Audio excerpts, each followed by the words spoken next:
क्या आपको पता है कि देश का सबसे महंगा कथावाचक कौन है?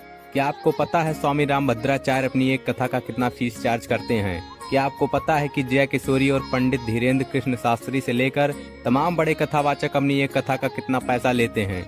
आज हम आपको 7 ऐसे बड़े कथावाचक के बारे में बताने जा रहे हैं। दोस्तों, देखा जाए तो वर्तमान समय में लोगों का अध्यात्म की ओर रुझान तेजी से बढ़ रहा है और इसी झुकाव के कारण देश में खूब सारे भागवत कथा के आयोजन भी हो रहे हैं। सोशल मीडिया के इस दौर में कुछ कथावाचक तो बेहद कम उम्र में रातों रात फेमस हो गए हैं और तो और उनके कथावाचन के डिमांड में जबरदस्त बढ़ोतरी भी हुई है।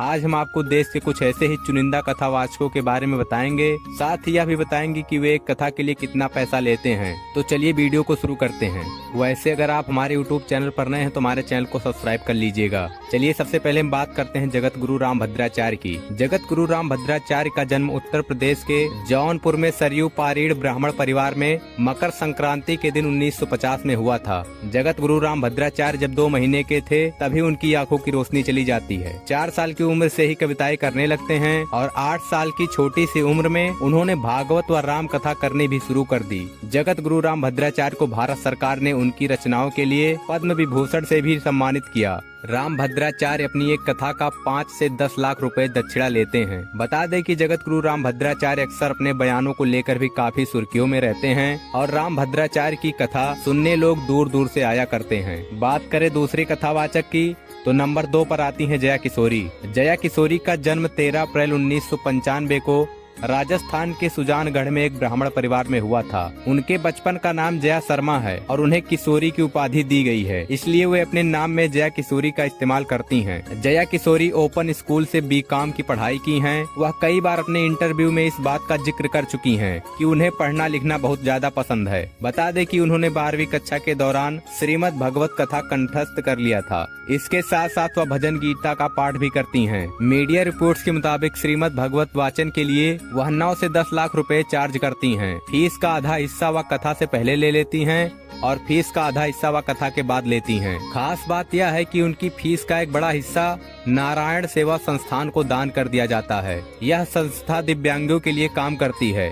बात करें नंबर 3 की तो नंबर 3 पर आते हैं पंडित प्रदीप मिश्रा। पंडित प्रदीप मिश्रा का जन्म 1980 में मध्य प्रदेश के सीहोर जिले में हुआ था। उनका जन्म सीहोर जिले में होने के कारण लोग उन्हें सीहोर बाबा के नाम से भी जानते हैं। पंडित प्रदीप मिश्रा की अगर हम करियर के बारे में बात करें तो उन्होंने अपनी शुरुआत एक कथावाचक के तौर पर ही किया था और जिसके बाद उनकी प्रसिद्धि इतनी हो गई कि आज की तारीख में सोशल मीडिया पर उनके लाखों में फॉलोअर्स हैं। उनके गीतों को सुनकर भक्त पूरी तरह से भगवान के भक्ति में रंग जाते हैं। पंडित प्रदीप मिश्रा की फीस की बात करें तो एक कथा का तकरीबन 17 से 18 लाख रुपए वो चार्ज करते हैं। बात करें अगले कथावाचक की तो नंबर 4 पर आते हैं अनिरुद्धाचार्य जी महाराज। इनका जन्म 27 सितंबर 1989 को जबलपुर मध्य प्रदेश में हुआ था। उनके माता पिता अध्यात्म से जुड़े हुए थे और बचपन से ही वह भी अध्यात्म में रुचि रखते थे। छोटी सी उम्र में उन्होंने हनुमान चालीसा कंठस्थ कर लिया था और श्रीमद् भागवत और रामचरितमानस जैसे ग्रंथ और पुराण का अध्ययन भी करना शुरू कर दिया था। अपने स्कूल की शिक्षा प्राप्त करने के पश्चात वृंदावन चले आए और बाद में उन्होंने संत गिरजा शास्त्री महाराज से दीक्षा प्राप्त की। महाराज जी भागवत कथा वाचन के लिए 1 लाख प्रतिदिन से भी ज्यादा लेते हैं और कथा 7 दिन तक चलती है। महाराज जी के द्वारा कथा करवाने का पूरा खर्चा 12 से 15 लाख तक हो सकता है। बात करें अगले कथावाचक की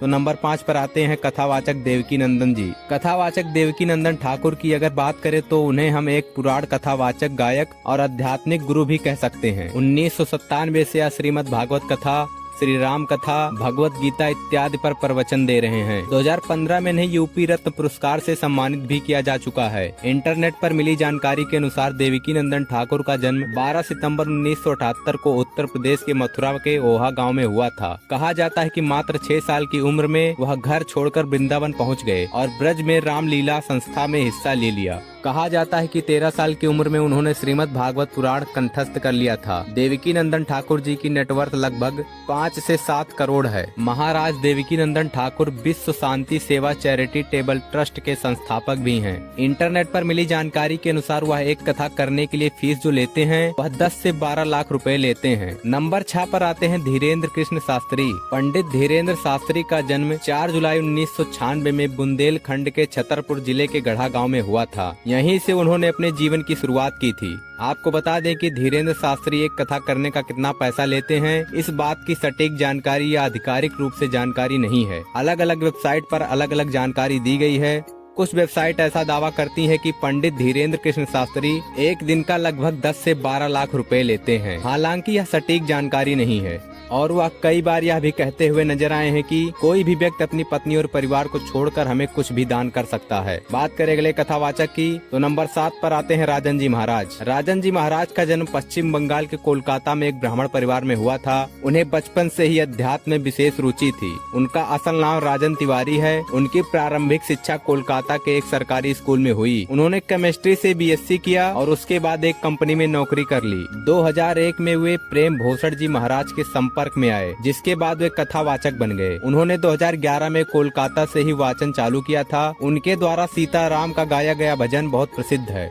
वह अपनी कथा और भजन के लिए लगभग 10 से 12 लाख रुपए चार्ज करते हैं। तो ये थे 7 बड़े कथावाचक जिनके बारे में मैंने आपको बताया। आप इनमें से कितने लोगों को जानते हैं ये भी मुझे कमेंट करके बताइए। और आपको किस कथावाचक को सुनना सबसे बढ़िया लगता है वो भी कमेंट करके जरूर बताएं। और साथ में वीडियो अच्छी लगी हो तो वीडियो को लाइक और शेयर करिएगा और साथ में चैनल को भी सब्सक्राइब कर लीजिएगा।